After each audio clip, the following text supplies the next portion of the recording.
The pen felt heavier than it should have. My fingers trembled slightly as I scrawled my signature across the final page of the closing documents. One stroke after another, I was sealing a chapter of my life that had taken 10 years to write. I had just bought my first house. It wasn't a mansion, not even a place anyone would call fancy, but to me it was everything. I pressed the folder to my chest as I stepped out of the realtor's office, the late afternoon sun painting gold across the concrete sidewalk. This wasn't just a house. It was proof. Proof that I was capable, that I had built something real, without shortcuts, without help, without Derek. I slipped into the driver's seat of my old Corolla, still buzzing with pride. Before I could turn the key, my phone rang. I didn't even check the screen. I just smiled. A part of me, foolish and hopeful, imagined it was my mom. Maybe she had felt something, some eternal pull from the universe, telling her this was a big day. Maybe, just maybe, she was calling to say, "I'm proud of you, Jenna." "Hey, Mom," I answered, voice light. She didn't even say hello. "So," she began, "you're putting the house in Derek's name, right?" I blinked, the smile still frozen on my face. "What?" It just makes sense," she continued, as if it were the most obvious thing in the world. "He's the man of the family. If anything ever happens, he should be the one listed as the owner. You're not married yet. It's just smart." My chest tightened. The joy drained from my body like someone had pulled the plug. My fingers curled around the steering wheel, knuckles whitening, but I said nothing. She wasn't joking. I waited for the punchline, the laugh, the inevitable. Just teasing, "Honey, congratulations." But it didn't come. "I bought this house for me," I finally said, each word like dragging a stone uphill. She scoffed. "Don't be dramatic. He's your brother. He'll take care of it. Girls come and go, Jenna. But Derek, he's family." I didn't respond. I couldn't. This wasn't the first time she'd said something like that. But this time, something inside me cracked. I ended the call without another word. No yelling. No begging. Just silence. I sat in my car for what felt like an hour, the afternoon sun creeping across the windshield. I looked down at the folder in my lap, the papers that bore my name, my effort, my fight. And I remembered every damn thing I had done to get here, working nights through college, turning down vacations, eating dollar ramen in a moldy one-bedroom apartment while Derek dropped out of 2 programs and played video games at home. He was still living at home, still sleeping in the bigger bedroom, still being handed everything while I scraped for every inch. And yet they still thought he deserved more. I glanced up at the rearview mirror. My eyes were red. My lips trembled. But I wasn't broken. Not this time. I took a deep breath, slowly, then whispered to no one but myself, "I'm done." This house would not carry his name. It would carry mine. Because I needed just one thing in this world that they couldn't steal with their twisted version of loyalty. I didn't buy it out of spite, but I would keep it out of survival. And for once in my life, I wouldn't apologize for wanting something that was truly mine. The air inside my apartment was stale, heavy with the scent of cardboard boxes and half-packed dreams. I had started moving out slowly, box by box, never telling anyone. Not my parents, not even Amanda, my best friend since middle school. The place was small, barely 600 square feet. A mismatched couch, a cracked coffee table I'd found on Craigslist, and a mattress on the floor. But it was mine. Every rent check, every broken faucet, I fixed myself. They were my silent trophies. That night, I sat cross-legged on the living room floor, staring at the ceiling. My mind replayed my mother's voice on loop. "He's the man of the house. Girls come and go." The words gnawed at my bones. I wasn't even angry, not yet. I was just hollow. I reached into an old file box labeled "college junk" and pulled out a worn notebook. Inside were pages I had filled during the years when I felt invisible. Scribbled dreams, doodles, budget plans, quotes I'd clung to when I couldn't afford groceries and had to choose between gas money or ramen. My eyes landed on one sentence I had written during my junior year, on a night I was working late and missed my own birthday, One day, I'll build something no one can take from me. My throat tightened. They always told me I was strong, that I was the one who would figure it out. They didn't mean it as a compliment. It was their way of saying, "You don't need us, so we won't show up." I remembered winter when I was 14. I had begged to join the school choir trip to Nashville. It was $200. Mom said no, money was tight. That same week, Derek got tickets to a Charlotte Hornets game, courtside, a jersey, and brand new Nikes to match. I didn't complain. I smiled. I said it's okay. I stayed home and watched the trip photos go up on social media. Everyone laughing, singing, making memories I was never allowed to have. These weren't isolated incidents. They were layers, thin, sharp, and endless, stacked on top of each other until I could no longer tell where the surface was. And now, even when I had done something monumental, something my parents should have celebrated, they saw it only as another asset to shift into Derek's hands.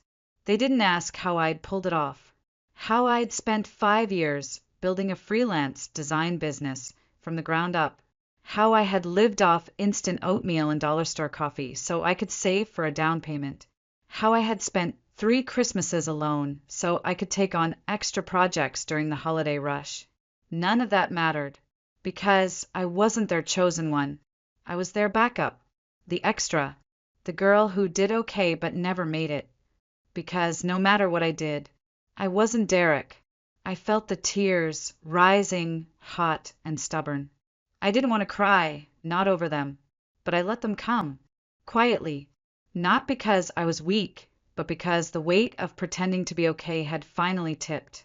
The next morning, I woke to sunlight streaming through the blinds and a pit in my stomach. I had to see the house again, my house. I drove across town in silence, parked in the narrow driveway, and unlocked the front door for the first time as an owner. The rooms echoed. No furniture yet, just hardwood floors, a dusty scent of fresh paint, and a single lamp in the corner. I walked from room to room, like I was searching for something, maybe proof that this was real. And it was. I stood in the kitchen, staring at the empty counter, and whispered again mine. Not Derek's, not my parents', mine. But I knew peace wouldn't last, not with a family like mine. They had a way of turning even the purest victories into battlegrounds. They would poke, question, guilt trip, and pressure me, because the idea of me keeping something for myself, something big, was a threat to their version of order. Still, in that moment, in that quiet, sun-drenched kitchen, I felt something else blooming alongside the fear. Resolve. I didn't know exactly what would come next, but I knew one thing I wouldn't fold. Not this time.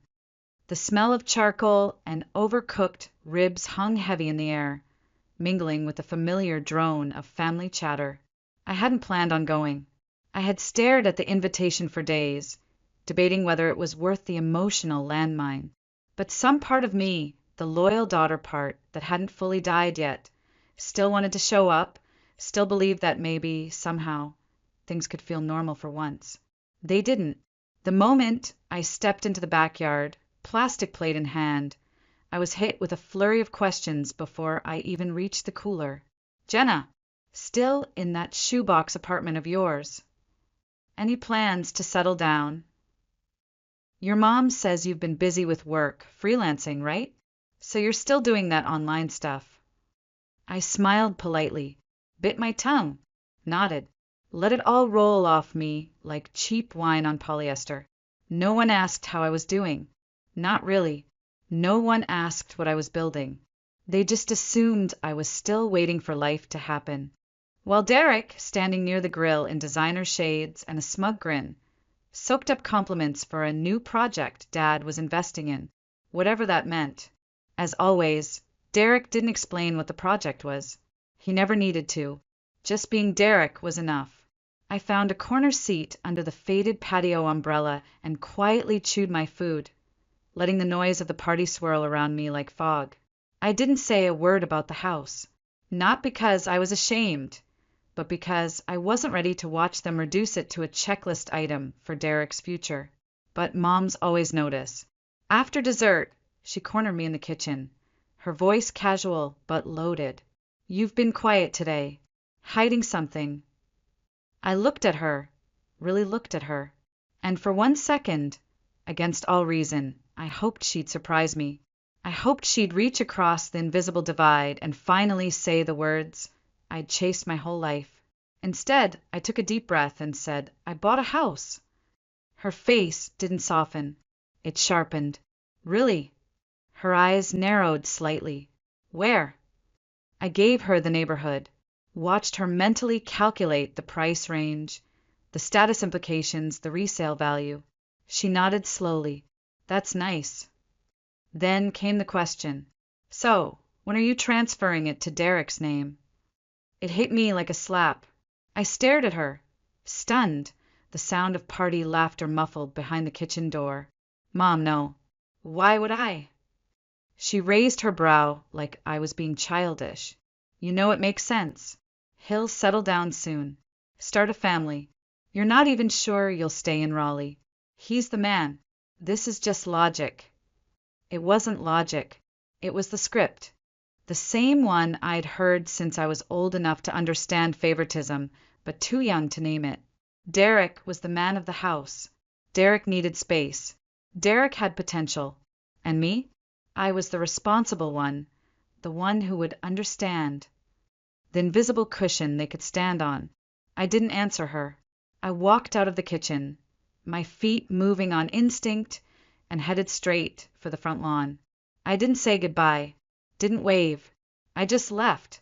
But of course, word travels fast. By Monday morning, Derek called. Mom told me you bought a house. Congrats. His tone was syrupy, too sweet to be real. She said you're putting it under my name. That's smart. Good thinking. I could barely contain the disbelief tightening in my chest. No, Derek, I'm not. He laughed like I'd told a joke. Don't be like that. You know Mom's right. Smart taxes, inheritance planning, future security. Future mine, I said, my voice sharper than I expected. This is the first thing I've ever done just for me. Silence. Then a sudden shift in his tone. Cold. Defensive. You've always been selfish. You act like you're some oppressed saint when you've had every opportunity. But fine, Jenna. Keep your little house. Just don't come crying when you screw it all up. He hung up. And just like that, I knew something irreversible had broken. That night, I sat on the bare wooden floor of my living room, wrapped in an old throw blanket, staring at the empty space where a couch might go someday. No Derek, no parents, no expectations pressing down on my lungs. Just me. The echo of his voice still rang in my ears. But so did my own. This is mine, and I would protect it with everything I had. The calls didn't stop. First my mother, then my father, then my aunt, who hadn't spoken to me in over a year, suddenly remembered my number. Each one came laced with a different flavor of pressure, some sugar-coated with concern, others steeped in guilt or passive-aggressive jabs. But they all carried the same message beneath the surface. Give Derek the house. I stopped answering by day 3. Instead, I shifted focus. If they were going to come after what I built, I had to protect it like war was coming. Because with my family, it always was. That Friday, I took a half day off client work and drove straight to the Wake County Records office. I walked in with every document I owned, purchase contract, deed, insurance paperwork, notarized identification, and requested to officially lock down the title. My name, my terms, no co-owners, no backdoors. I even had Amanda's husband, who happened to be a real estate attorney, review every clause, just in case. Then I did something I hadn't done in years. I bought a fireproof safe, installed it in the back of my new walk-in closet. Every paper that proved this house was mine went in it. No room for misunderstandings. No space for family logic. Afterward, I drove to my storage unit and pulled out a dusty plastic bin marked Jenna College. I hadn't opened it since I was 23. Inside was a collection of who I used to be. rejection letters, unpaid internship mementos, faded notebooks filled with design sketches. But near the bottom, wrapped in tissue, I found a small manila envelope. On it, written in red Sharpie, Jenna's future. I sat on the floor of my half-unfurnished living room and opened it. Inside was a vision board I had made for a college assignment. Magazine clippings of wood accent kitchens, sunlit reading nooks, and backyard gardens. Pasted across the center in crooked letters were the words, "A home no one can take from me." I stared at that board for a long time. My hands trembled, not from fear, but from something rising in my chest that I hadn't let surface in years. Rage. Not loud, flailing rage. No, this was the quiet, molten kind. The kind that pools deep and steady. The kind that fuels action. That night, I opened every old journal I had. Years of entries. Some hopeful, some numb, some practically begging for love I never received. And in between the lines, I started seeing it. My entire life had been a study in diminishing. Every choice I made was about not rocking the boat, about being understanding, about stepping aside, and every single time it made them smaller, not bigger in their love for me, just more entitled to take. And now they wanted to take the last thing that still had me in it. No, this house was not just property. It was my line in the sand. The next morning, Amanda showed up unannounced with 2 lattes and a face that said she wasn't buying the "I'm fine" text I sent the night before. "Spill," she said, handing me the coffee. I told her everything. The call, the barbecue, the kitchen conversation, Derek's smug voice, the paperwork. By the end, her jaw was locked tight.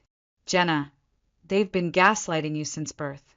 You finally have something that's yours, and they think they can just claim it." "I'm not giving it up," I said, softly but firmly.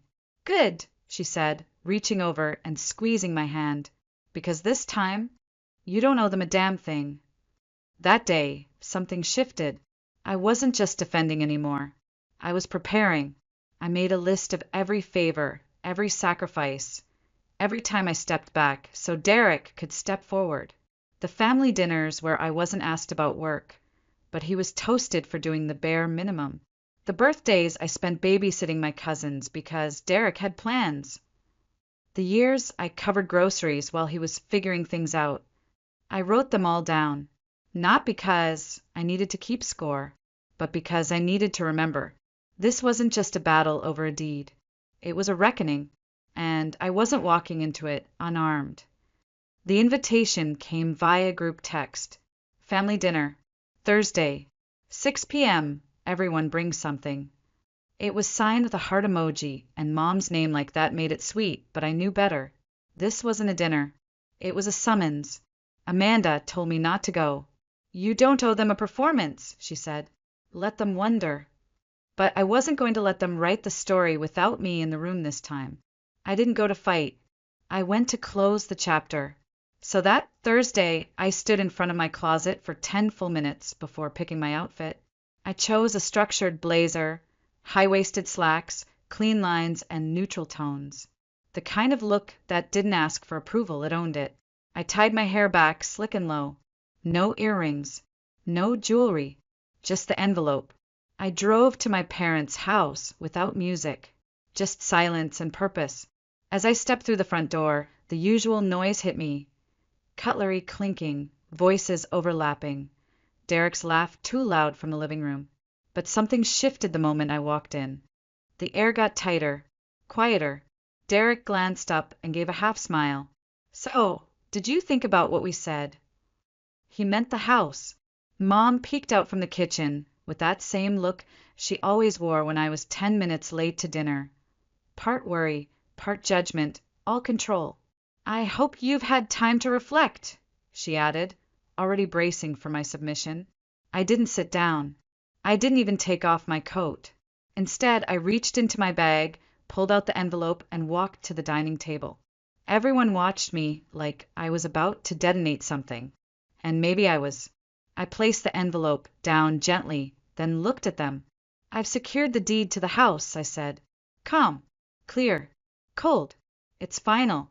legal, untouchable, just wanted to share the good news. For a moment, it was like someone had muted the entire room. My father blinked. Derek's hand froze halfway to his glass. Mom's mouth opened, then closed, then opened again, but no words came. There was no yelling, no pleas, no guilt-ridden monologue about family, just the sound of a truth they hadn't prepared for. I didn't wait for applause. I didn't wait for reaction. I turned, walked out the front door, and closed it behind me. The air outside was cool and quiet. The street lamp overhead flickered once. I exhaled slowly, then stepped off the porch without looking back. I wasn't their daughter tonight. I was a woman who had drawn her boundary in ink and dared them to cross it. And they hadn't, not because they respected me, but because they were too stunned to stop me. When I got home, I didn't cry. I didn't rage. I didn't even pour a glass of wine like Amanda had told me to do after any family event longer than 15 minutes. I just sat on the floor of my kitchen, back against the cabinet, and stared at the blank wall across from me. The silence was different now. Not heavy, not lonely, just still. This wasn't over. I knew that. My parents didn't let go of control easily, and Derek wasn't going to disappear. But for the first time in my life, I hadn't folded. I hadn't apologized. I hadn't explained. I had spoken in facts, in legal, irreversible facts, and that spoke louder than all the years I'd spent begging to be heard. I was done asking for recognition. Now, I was taking it. The call came just after dinner, while I was folding laundry in the living room. My phone buzzed on the counter, screen lighting up with one word that used to trigger 1,000 emotions all at once. Mom. I stared at it for a second too long. A part of me thought about letting it ring, letting her sit in that silence the way I'd sat in years of hers. But something in me was calmer now, stronger. I walked over and picked it up. Hello. There was a pause on the other end.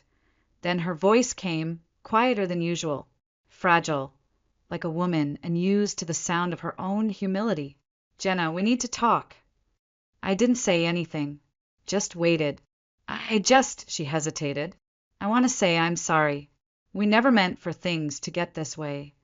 I almost laughed, not because it was funny, but because I had waited my whole life for those words. And now that I had them, they felt weightless, like paper promises after a house fire. Sorry. I repeated, my voice flat. Yes, she said, and I could hear her trying to sound genuine. We didn't mean to hurt you. It was just tradition. That's how your father was raised. It's how I was raised. Derek was always told that he deserved more, I interrupted, because he was the man of the house, because I was just the one who'd figure it out. There was silence. I kept going. You thought I'd break. You thought I'd bend like always. And when I didn't, when I locked that deed, when I walked out without begging for your love, that scared you, didn't it? Jenna, please. I'm not angry, I said, and I meant it. But I'm done. I'm done letting you guilt trip me. I'm done pretending your version of fairness was anything but control. Her voice cracked. But it's family. No, I said, sharper now. Family is love, respect, support. What you and Dad did wasn't family. It was favoritism wrapped in excuses. She didn't respond. So I gave her what she wasn't expecting, the final nail. And just so we're clear, I added, I'm not putting Derek's name on the house. Ever. A sharp inhale on the other end. Then her voice, a whisper. You didn't mean that, right? I shook my head slowly, even though she couldn't see it. I meant every word. And then, because it felt like the truest thing I could say, I added, you didn't think I'd ever stand up to you. But I have. And now you have to live with it. Before she could answer, I ended the call. No dramatics. No screaming. Just a quiet, definitive click and peace. For the first time in years, I didn't cry after a conversation with my mother. I didn't feel guilty. I felt free. 6 months passed like a slow exhale. In that time, I learned to live without waiting for the next apology. without checking my phone for their names, without measuring my success against the volume of their silence. The house had changed, too. Walls that once echoed now held the quiet hum of belonging. The living room smelled faintly of lavender and fresh paint. My bookshelf had grown. My porch had flowers. Every corner of that home was a sentence in the story I had finally reclaimed. Then came the invitation. It arrived in an ivory envelope with my name embossed on the front. An exclusive summit honoring independent entrepreneurs across the state. Someone had nominated me. I didn't know who. Maybe a client. Maybe Amanda. Maybe the universe deciding I'd earned something good. What I did know was I was going. I booked a hotel suite, ironed my best blazer, and drove the 2 hours to Charlotte with a quiet smile playing on my lips. This wasn't just another event. It was a room full of people who saw me, not for who I was born to please, but for what I had built with bare hands and sleepless nights. As I stepped into the grand ballroom of the Westin, the low lighting shimmered off polished marble floors. Laughter bubbled at cocktail tables. The smell of ambition mixed with perfume and champagne. I had just accepted a glass of sparkling water from a server when I saw them. My parents, sitting at a corner table near the back, talking quietly with an older couple I vaguely recognized from childhood events. My mother's eyes swept the room lazily until they landed on me. She froze. In that moment, something passed between us. Not anger, not pride. Just reckoning. A quiet acknowledgement that the girl they'd once dismissed had become someone neither of them could control or claim. I didn't walk over. I didn't wave. I turned away and stepped into a conversation with a woman who had just launched a chain of sustainable fashion pop-ups. She greeted me by name. Jenna Blake? I've seen your work. It's stunning. Not Derek's sister. Not Carl and Meredith's daughter. Just me. And for the first time in my life, that was more than enough. The night unfolded like a dream. When the awards portion of the event began, I didn't expect much. I was already glowing from the conversations, the connections, the sense of being wanted. But then I heard it. And now, honoring innovation in interior design and impact in small business development, our next award goes to Jenna Blake. Applause. A spotlight. I walked to the stage, heels clicking against the polished wood, hand steady as I accepted the plaque. From up there, the room looked soft and golden. Dozens of strangers, smiling, cheering, clapping. And in the back, my mother's eyes. Tears pooled there, not manipulation this time. Not control. Just realization. She knew. She finally knew. This was my life. My name. My win. And it had nothing to do with them. Later that evening, as the crowd began to thin and people exchanged last handshakes and business cards, my phone buzzed. It was a message from Derek. Congrats on everything, Jenna. I'm proud of you. I hope one day we can talk.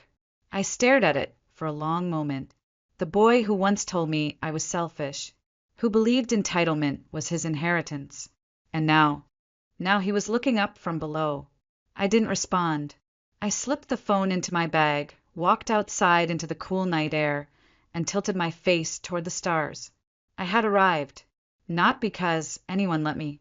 Not because anyone handed me a key. But because I built the door, opened it, walked through it, and left it wide open for the next woman who was told she didn't matter. The parking lot was dimly lit, rows of cars casting long shadows under the glow of orange street lamps. The air smelled faintly of fresh-cut grass and engine heat. I walked slowly toward my car, the award plaque tucked under one arm, the night still clinging to me like warmth after a good fire. Then I saw him, Derek, leaning against his car a few rows over, hands in his pockets, posture unsure. He wasn't dressed like the golden boy tonight.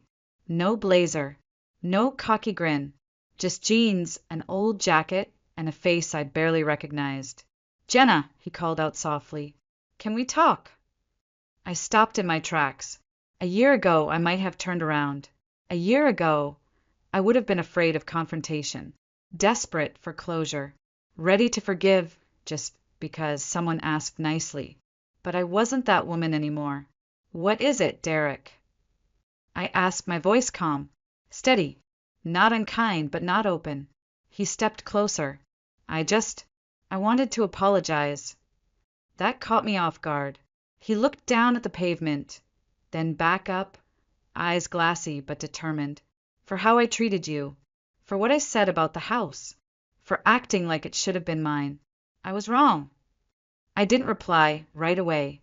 I wanted to see if he meant it, or if this was just another attempt at positioning himself as the misunderstood brother. He kept going.